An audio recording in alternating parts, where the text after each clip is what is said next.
I'm going through kind of all the steps, not the first one, but the next three in my talk today.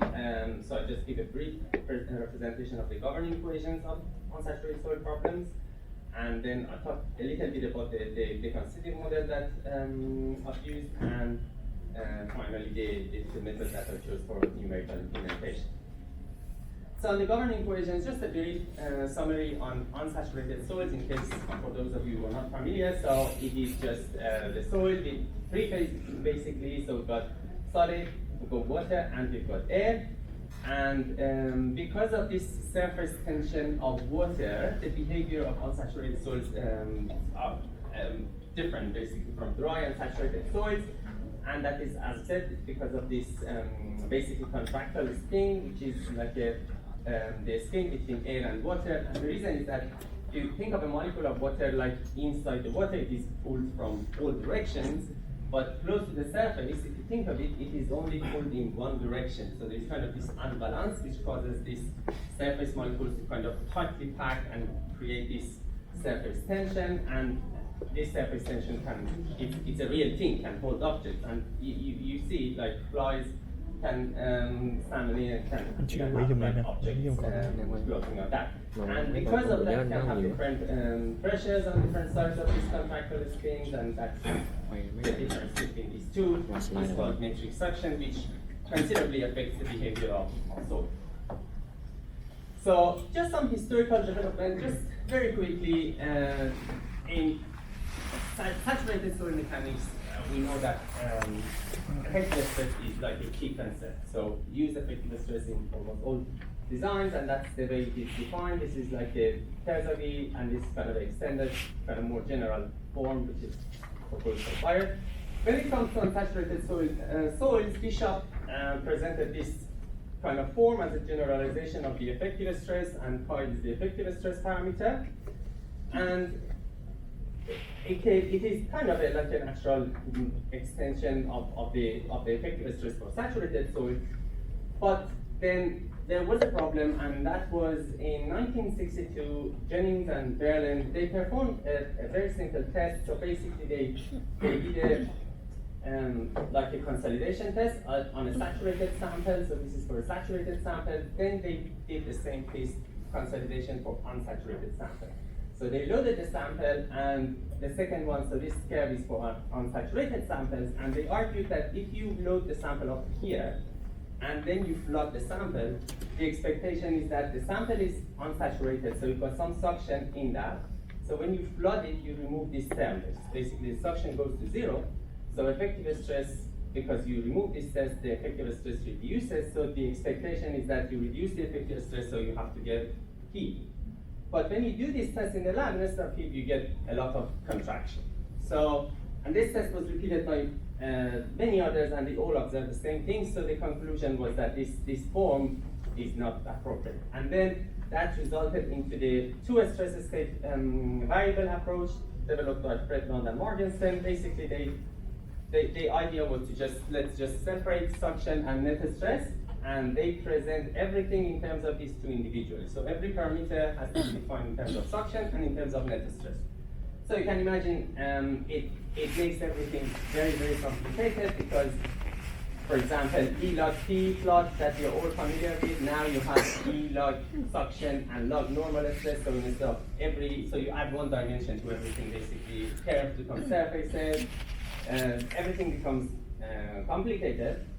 This was based on two assumptions, and these two assumptions, later on it was shown that they are not, they are basically wrong. So it's not inaccurate, they're like incorrect. And if you, for more information, this paper has all details, so I'll refer you to this paper for an excellent discussion in this regard. So basically, use effective stress approach. So there are lots of benefits in effective stress approach. Basically, not only it is very rigorous, it simplifies everything. It simplifies unsaturated soil mechanics, because it is everything. It's just like saturated soils. Everything is based on a single effective stress. Elastoplasticity and plasticity can be captured decoupled of hydraulic model. We have a unified framework. Moving from saturated to unsaturated is easy. All the parameters are the same as those you already know in saturated soils, just a couple of more parameters that can be easily obtained. And there is no need for extensive testing because you don't need to work out variations in terms of suction and net stress separately. Just everything is based on effective stress. And the equations don't change in form, so you don't need to change curves to surfaces. Everything is the familiar form. So I strongly recommend, I refer you to the recent state-of-the-art paper by Nasser and two more colleagues. Has excellent discussions on all these. So I picked all these basically from this paper, but you certainly need to have a look at it if you are working in this area. So basically, effective stress approach works fine. It just it's got all these benefits. However, when you use it, there are a few points that you have to be careful of. So first of all, the effective stress defined property. So basically, these are the things that you need to be careful. First of all, you have to define the effective stress parameter correctly. So that is important. Again, in this discussion in that paper, there is a shift in pre-consolidation pressure when you look at E-log P plot. So you have to include that if you are going to use this. For example, if you are going to model that collapse that I showed you, you need to have this.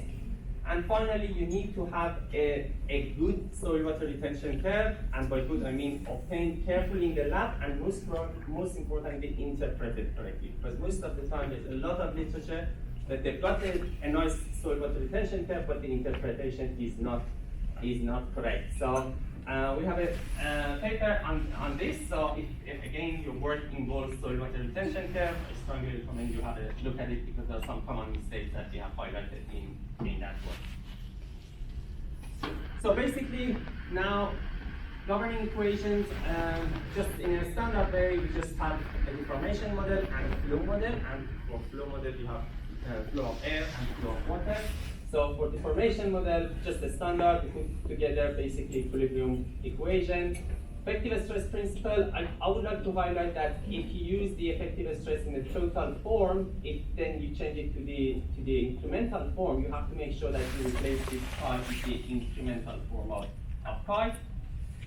And then constitutive model and strain definition gives you the governing equation for the deformation model. For flow model, so we've got two for water and for air. So I don't go into detail in the interest of time. So we've got basically basic generalization of Darcy law for water and air, and we've got this coupling term as well. And for more detail, we've detailed this in this paper that we have. Also some many references in that paper. So coupling effects are important. So there is basically you've got flow models that it's just air and water, and you've got deformation. The coupling between these two is captured through effective stress parameter. Then you've got the soil water retention curve. Basically, as I said, is key in this formulation. It provides a platform for coupling air and water. So the coupling between air and water are through this. Also, it's used for quantifying some important parameters like the permeability of the air and water phase. We capture the hydraulic hysteresis through soil water retention curve, and also there is a further coupling between deformation model and flow models through the volume change dependency of soil water retention curve. So we capture in those. Everything is ready, so now we have to pick a constitutive model. So again, there are many choices in this part. I picked this one, which is a bounding surface plasticity model. So again, I don't go into detail, but basically, it is so you're familiar with the classical elastoplastic model. The problem with elastoplastic models is that you've got this pure elastic kind of domain, and then the behavior is purely elastic, and then suddenly you become elastoplastic. So kind of it's a break. Then you do unloading, it's always elastic. So to overcome this, bounding surface plasticity is one of the options. So basically you can model this stress strain behavior nice and smooth. So the plasticity included from from even inside the bounding surface. So there's a bounding surface, and there is a loading surface, and we included this is the shape of the bounding surface, and the slope of the critical stress iron is dependent on in the pipe lane, dependent on the load angle. And the way we capture plasticity even inside the bounding surface is through defining the hardening parameter, giving it two terms. So the first one is HB, is the kind of a standard one, which kind of increases the size of the bounding surface in terms of volumetric strength and also suction. But we add this gives hardening as a function of a point of a stress point, and as a function of a distance between this point to image point, and image point is on the bounding surface. So again, a lot of detail here. It's hard to explain like a few minutes. So I would refer you to this paper if you are interested in more detail about that. But basically, with bounding surface plasticity, you can have plasticity even inside the yield surface, and the behavior is smooth. Then it comes to numerical solutions. So we've got all the equations. 2 minutes. 3 minutes. Okay. So we've got all the equations. So we have to solve. So the question